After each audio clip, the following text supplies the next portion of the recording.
So what happens next? We're live to Stephen LeDrew with more. Stephen. Thank you very much. And Jeff Hull is a member of the Board of Directors of the NATO Association of Canada. Joins me right now. Hadn't been in the city tonight, and we wrangled him. And let's just talk about, I mean, it's a tragedy. The deaths, we're still waiting for this to unfold. But let's talk about the broader implications for the world about the impact of terrorism. We still don't even know. We have suspicions. Don't even know who did this tonight. But you're a businessman. You're on the board of NATO. How should the world react to this? Well, the first thing we got to find out is who's responsible for this. Right. Start to pick it apart every thread at a time to find out where the roots and realities of where this is. We all have our suspicions, and the reality will come out and the root will come out in the weeks and So we months need the to come. facts first. We need the facts first before we act. But so there's terrorism in Paris, as we spoke with Norman Inkster before. Then there's the war in Syria. Where's NATO on this? Where should NATO be, Jeff? Well, NATO has to support our allies that are there, including actually helping Turkey. Turkey's got a very difficult role to play. They've got a border with Syria with unlimited amounts of people that have been there for years trying to cross over. Now we're seeing them cross over in many other areas. You got countries putting up walls and barriers now. You got Romania closing off their borders. And you have about 3 million refugees approximately that could need help in the coming months and years ahead. But is that what we're going to see? More countries putting up borders and barriers so that we don't have problems like this? Well, that's the sad root in reality. In 1989, the Berlin Wall fell, and countries used to be ruled by communism and bullets and barbed wire. Suddenly were open for business and started to become more friendly with the West. And as barriers came down, people started to have prosperity, and it was spread, and countries started to do commerce together. Now you got Donald Trump wanting to put up a wall in Mexico, Romania putting up a barrier around its country. You got France tonight closing its borders. Sadly, this may become part of the new root reality for the new world. So let's go back to NATO again, though, Jeff. I mean, it was, I think it was, you mentioned Donald Trump the night before last. He was giving a speech. He said we should bomb, and well,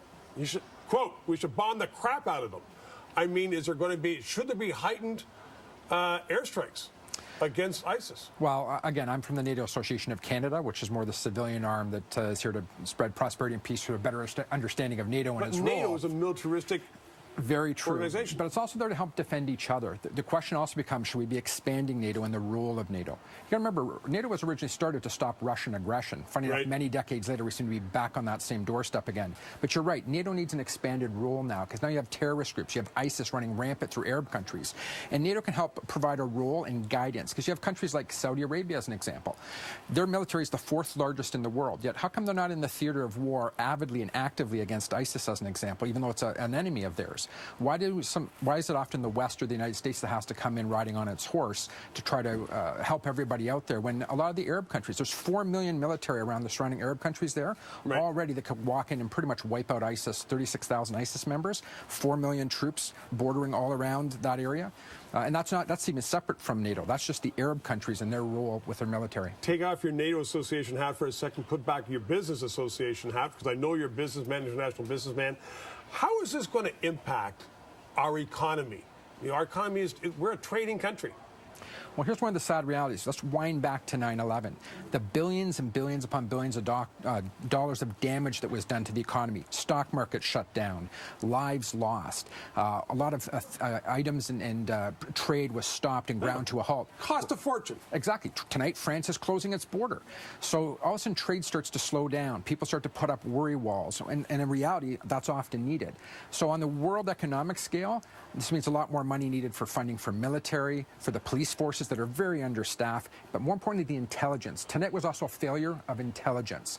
And I know France has been stretched absolutely thin over the years with regards to their intelligence community. They need a lot of support, not only monetarily, but also from different aspects and angles that other countries can provide, even Canada with CSIS and others. Everybody working together in concert can get a lot more done than working individually, and hopefully will help France tonight as an example. As a citizen, are you concerned about the increase in security and intelligence and CSIS, and they're all so well meeting? Does it impact our day-to-day life? Well, terrorism really at the root is to cause terror or fear. Fear stands for false evidence appearing real. And the root in reality is terrorism, whether they actually strike or not, is to cause fear in people so they don't do what they do every day. It interrupts our daily lives. So hopefully as citizens, and myself as a Canadian, a proud Canadian, hopefully we'll be able to step up our roles, but we'll go on with our daily lives, and we'll just be more vigilant and watch out for the things that we can do to help contribute either as an individual and also support those great men and women in our military and also those in the police force as well. And carry on. Jeff Hall, good chatting with you. Thank you very much. My pleasure.